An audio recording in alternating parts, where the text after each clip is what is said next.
how is everyone doing? I'm going to do one of the few cars from my collection that I have not done yet, which is my YOKOMO YRS 112 pancar.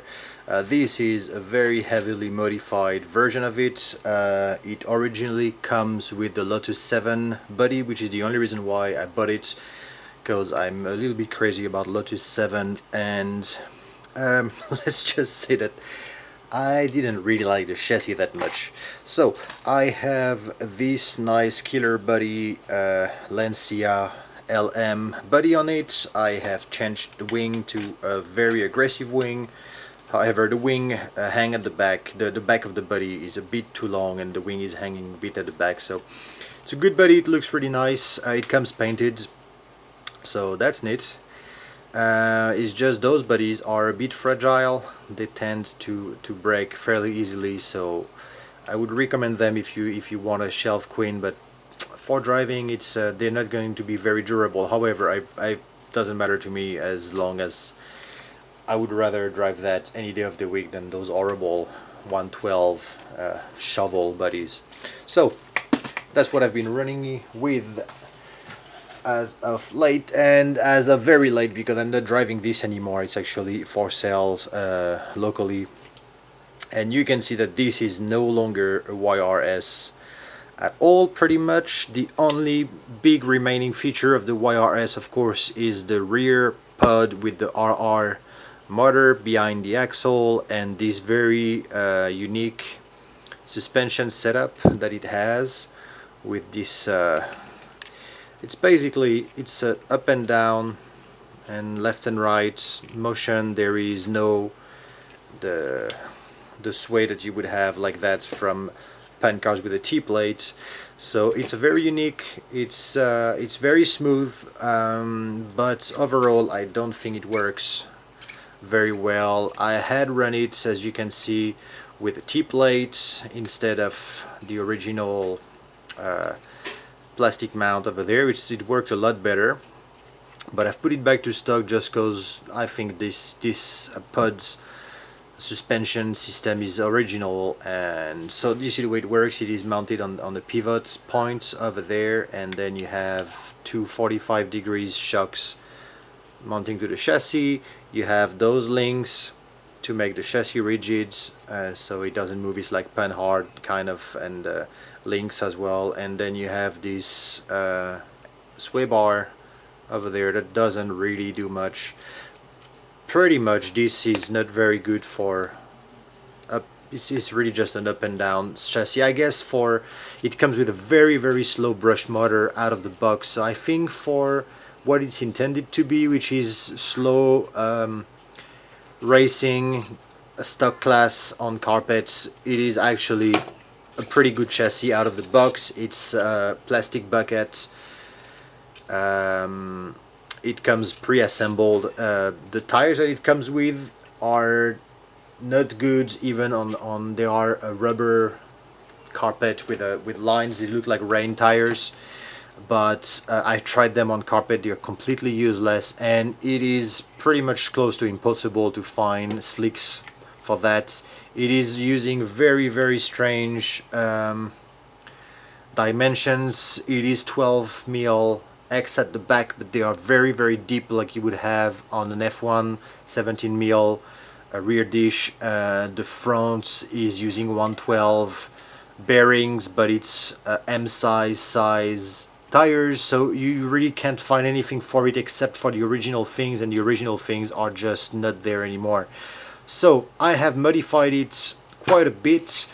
The first thing that you'll notice, I've kept the rear axle, which is a gear diff actually. So that's another thing that's really fun, is that the price of this kit is cheaper than buying X-Ray 112 gear diff. So just for that alone, it's a fun car to have. The diff is fine. It was leaking a bit of oil, but who really cares about that? And so what I have done is I wanted to run it with a 112 body, because I just wanted to see what it would be like to have a 112 pan car with the RR situation. So I am using the RM01 from Tamiya tires, the foams, and the wheel at the front. So I have changed the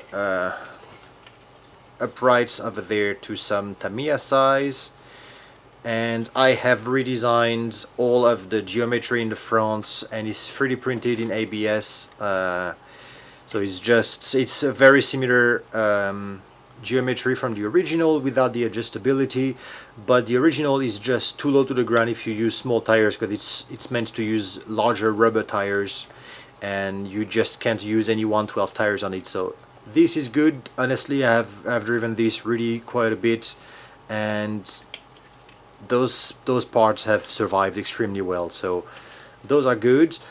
At the rear, you can see that when I used to run the T-plate, I had the damper mounted over there on top of the battery holder over here. So I still have the battery holder, but this pivot point is no longer in use.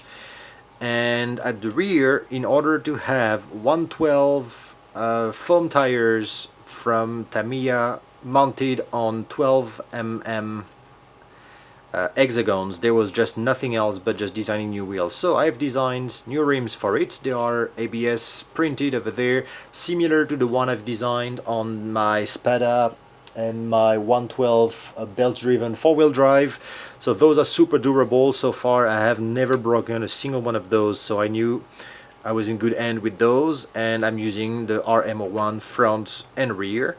And so this is actually a pretty good, pretty decent pancar, especially on carpets. You know, I've remade the chassis in 2 mm thick carbon, just hand cuts, nothing fancy over there. And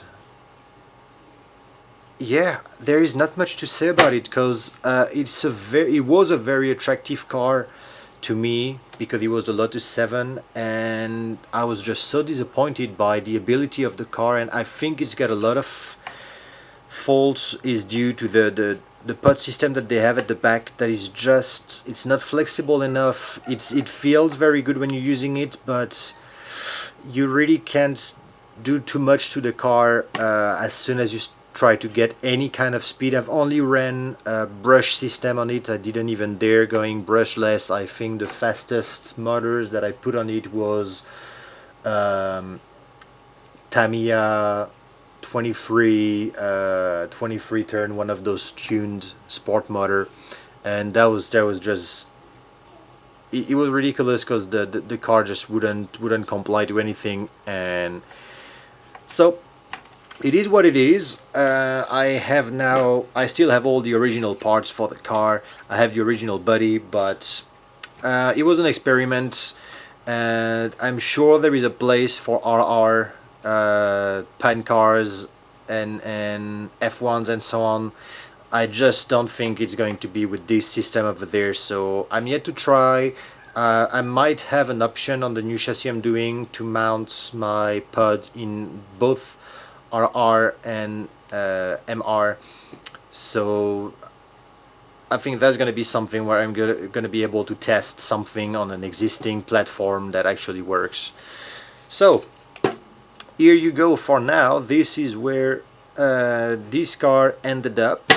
I don't see a lot of review on this car online. I think outside of the stock racers in Japan, not many people are actually been driving this car a lot. I think there's nothing wrong with the full plastic chassis tub it comes with originally. I think the fault is mainly due to the pod situation, that I think it's a great experiment, but I don't think it's worked that well. And the main issue, I think, is the choice of rims and tires that they had for the car, because if they had gone regular M size 12X all around, this would be a super fun platform to run and to do upgrade with, and to run in stock form on carpet and on asphalt and so on. But it is what it is. I'm sure that the GT500 is a different animal than this. I tried to push this chassis as far as I could, as long as as far as modifying it and then trying to play around with it, but it worked once I get rid of the essence of the chassis, which is this strange suspension setup and mounting at the back. So yeah, once again, I think it is still a super cool car to have in your collection with the chassis. Let me see if I have, I mean the body. Let me try to pick up the body for you, if it is here or if it's in storage somewhere. I don't know, it might be in storage. I'll take some pictures of it all. Alright, now my house is falling apart. Alright, the body is not here, but everything else is here. Alright, so I'll put back some link to some old pictures of the Lotus 7 body that comes with it. I did a few mods to it in the past, so there must be, you can just search my Facebook page for it. Alright, so here it is, a look at another car in my collection, which is my YOKOMO YRS 112 RR pancar. This is a mouthful. Alright, on that note, stay safe everyone, and I'll see you more for more of my collection. I have a few more cars, and I have some mini 4-wheel drives as well, just 2 of them. So, more to come. See you, bye-bye.